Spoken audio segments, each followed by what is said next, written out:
بسم اللہ الرحمن الرحیم۔ کل نفس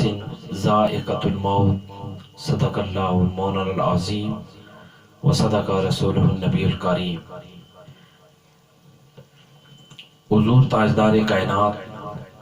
صلی اللہ علیہ وآلہ وسلم کی قلب اطہر پر اترنے والی مقدس کتاب قرآن مجید فرقان حمید کی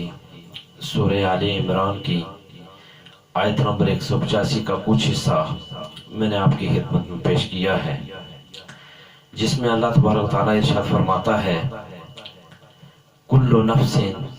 ذائقۃ الموت، کہ ہر ذی روح چیز نے موت کا ذائقہ چکھنا ہے۔ اللہ تبارک و تعالیٰ چونکہ ساری مخلوقات کا خالق اور مالک ہے،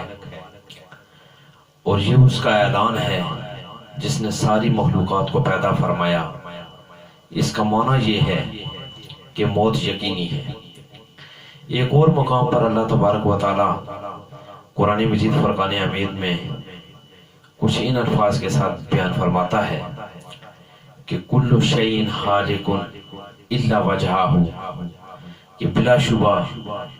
اس اللہ تبارک و تعالیٰ کے سوا ہر چیز جو اس کائنات کے اندر ہے وہ ہلاک ہونے والی ہے۔ موت ایک یقینی امر ہے۔ موت اب جو سمجھیں ایک حقیقت ہے۔ جتنے بھی اس کائنات ارضی، کائنات سماوی، بلکہ کل کائنات اور جتنے بھی اس کے عوالم ہیں، وہ ایک نہ ایک روز موت سے ہمکنار ہو جائیں گے۔ میں بالخصوص موت کا تذکرہ آپ کی خدمت میں کروں گا انسان کے حوالے سے، جس کے بارے میں چونکہ جو شخص بھی اس دنیا میں آیا وہ یہاں سے جانے کے لیے آیا، اور جس نے بھی موت کا ذائقہ چکھا، چونکہ موت کا ذائقہ چکھنے کے بعد کوئی شخص واپس نہیں آیا جس سے یہ اندازہ ہو سکے کہ موت کی سختی کتنی ہے۔ البتہ قرآن و حدیث کی روشنی میں چند تعلیمات جو ہم تک پہنچی ہیں، یا مفسرین کرام نے یا محدثین نے جو اس حوالے سے ارشادات موجود ہیں، ان سے پتہ چلتا ہے کہ دنیا کی ساری تکلیفیں، دنیا کے سارے رنج و غلم، دنیا کی جتنے بھی مصائب و آلام ہیں، اگر ان سب کو ایک طرف جمع کر دیا جائے تو موت کا جو لمحہ ہے، اس کی تکلیف، اس کا کرب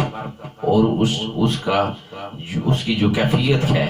وہ ان سارے مصائب و آلام سے بڑھ جائے گی۔ موت اب یوں سمجھیں کہ موت کی سختیوں کے حوالے سے فاتح مصر ایک گزرے ہیں جن کا نام ہے عمر بن عاص رضی اللہ تعالیٰ عنہ۔ بہت بڑے جلیل القدر شخصیت جرنیل ہیں، اور تاریخ اسلام میں ہی نہیں بلکہ میں سمجھتا ہوں دنیا کی تاریخ میں ان کا ایک بڑا نام ہے۔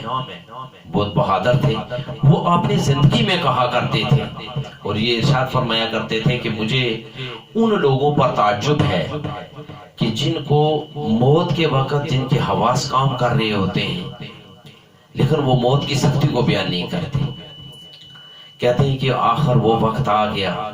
جب عمر بن عاص کا سفر آخرت شروع ہونے والا تھا۔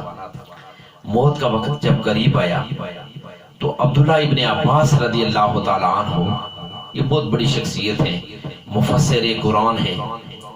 اور سب سے بڑی بات یہ ہے کہ ترجمان القرآن ہے۔ آپ کو صحابہ کرام رضوان اللہ علیہم اجمعین میں بھی بڑا مقام حاصل ہے۔ کہتے ہیں یہ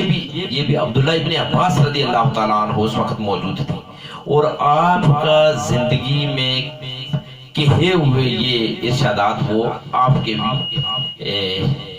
بھی علم میں تھے۔ تو آپ نے انہیں یاد دلایا کہ عمر بن عاص سے آپ فرمانے لگے کہ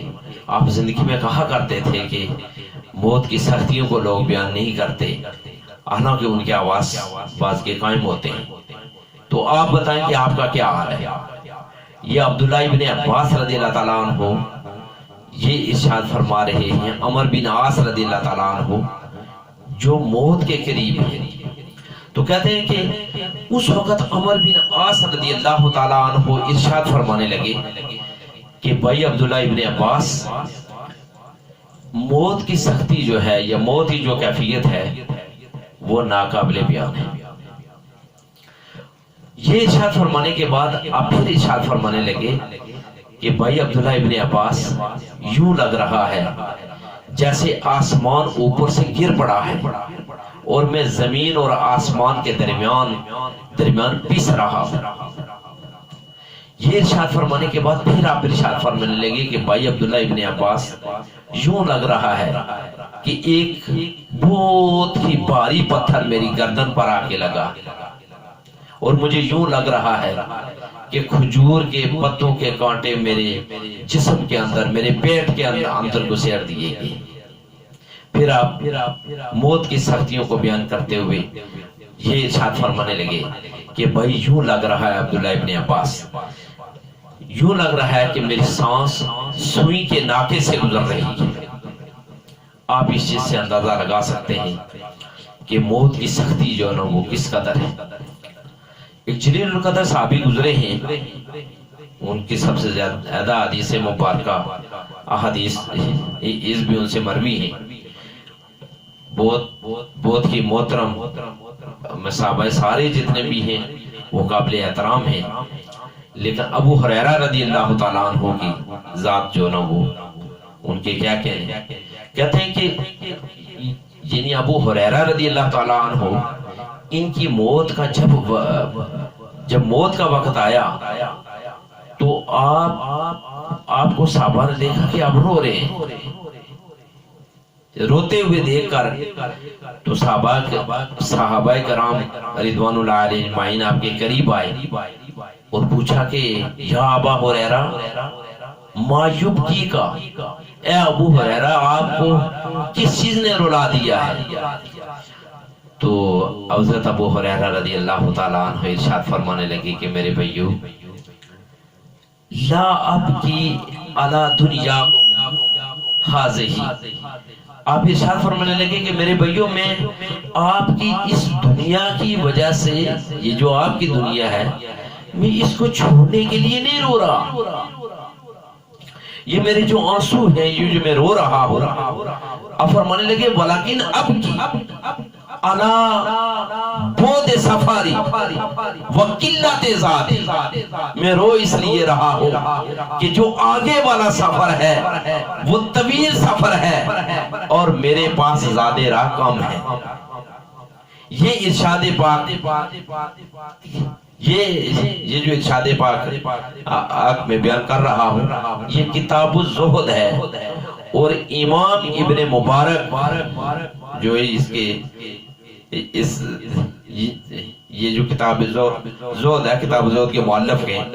انہوں نے جو وہ نقل کیا ہے۔ تو دیکھیں کہ یہ وہ اصلی ہیں کہ جو یعنی صحابی بھی ہیں، اور پھر جو ہے حضور تاجدار کائنات صلی اللہ علیہ وسلم کے ساتھ ایک خاص آپ کہہ سکتے محبت کا رشتہ آپ کا تھا۔